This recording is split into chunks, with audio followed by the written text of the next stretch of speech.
वो नहीं है यार जमील साहब, हाँ तो वो जमील साहब ने दिमाग ख़राब कर दिया है। वो जमील साहब की जो वो रेड लगाएगा ना, अच्छा भी बोले कि मैं बात करूँ, हाँ नहीं नहीं तुझे बात थोड़ी करनी है, तू थोड़ी बात कर सकती है। तो भाई तो जमील साहब की बात बीवी से की क्यों? बीवी किसी की कहानी सुनाएगी कि वो जमीला आपा ने ये कर दिया। अब वो जमीला आपा की पूरी फाइल खोलेगी। अच्छा मैं क्या करूँ, जमीला आपा के अबू से बात करूँ? नहीं नहीं नहीं नहीं बात नहीं करें। फिर आपने मुझसे बात क्यों की? यानी अगर आप किसी का कोई ऐब बयान कर भी रहे हैं जो उसमें है, पर्पस ऑफ डिस्कशन क्या है, इस्लाह या बुराई बयान करना? अगर बुराई बयान करना है, किसी का ऐब उसके पीठ पीछे बुराई की नीयत से बयान करना, यह गीबत है।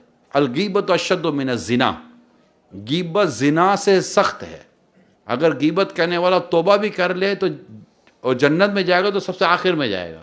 गीबत इतना गंदा गुनाह है। हम एक दूसरे के साथ बैठकर किसी न किसी का, यार वो आया था ऐसी बातें कर रहा था, यार वो आया था यूं कह रहा था, यार उसकी बात आई थी यूं कर रहा था, यार वो मिला था यूं कह रहा था, उसकी दावत में कहते तो यूं हो रहा था। पेट भर कर दावत खाएंगे, पेट पर हाथ फेरेंगे, गाड़ी में बैठेंगे, फिर उसकी गीबतें करेंगे। अब इतना खर्चा करने की जरूरत थी? अरे भाई तुमने इतना खाया पिया मौज किया, तुम क्या क्यों उसकी बुराई कर रहे हो? उसका नमक खाकर आए हो, कम से कम थोड़ी देर तो नमक हलाल ही कर लो यार। अजीब मैसेज हमारा, बस बुराइयां बुराइयां बुराइयां बुराइयां बुराइयां। अच्छा हमें अपनी बुराइयां पता नहीं है, हम भूल जाते किसी की तरफ एक उंगली करते हैं, 3 उंगलियां मेरी तरफ आ रही है। हम इसको छोड़ देते, भूल जाते। फिर ये भी कहेंगे बादों का, खुद थोड़ा सुथरे बनने में बादों का आते लोग आ गए। मैं कब कहता हूँ मैं अच्छा हूँ? मैं भी बुरा आदमी हूँ, मैं अपने आप को अच्छा थोड़ी कहता हूँ। मगर यार वो पर तुम अच्छे ही नहीं है तो चुप हो जाओ ना भैया, अच्छा होने की कोशिश करो।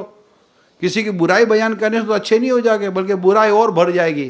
तो ये जो हमारा जो डिस्कशन का जो माहौल है, अगर हम इससे निकलने में कामयाब हो जाते हैं, फजूल बातें, गुनाहों भरी बातें, इररेलेवेंट डिस्कशंस जो उसको हम कहते हैं, अगर हम उससे बाहर आ जाते हैं। अब आप अपने स्पेस देख लें, आपके पास कितना वक्त बाकी है। अब पढ़े अल्हम्दुलिल्लाह, अल्लाहु अकबर, ला इलाहा इल्लल्लाह, अस्तगफिरुल्लाह, दुरूद पाक पढ़ें, नेकी की बातें करें, इंशाअल्लाह इतना अजर व सवाब मिलेगा कि बंदा सोचे तो सही कि मैं वो बातें करके जहन्नम की तरफ जा रहा हूँ, यही इसके अलावा नेकी की बात करूँ तो मैं जन्नत की तरफ जा रहा हूँ।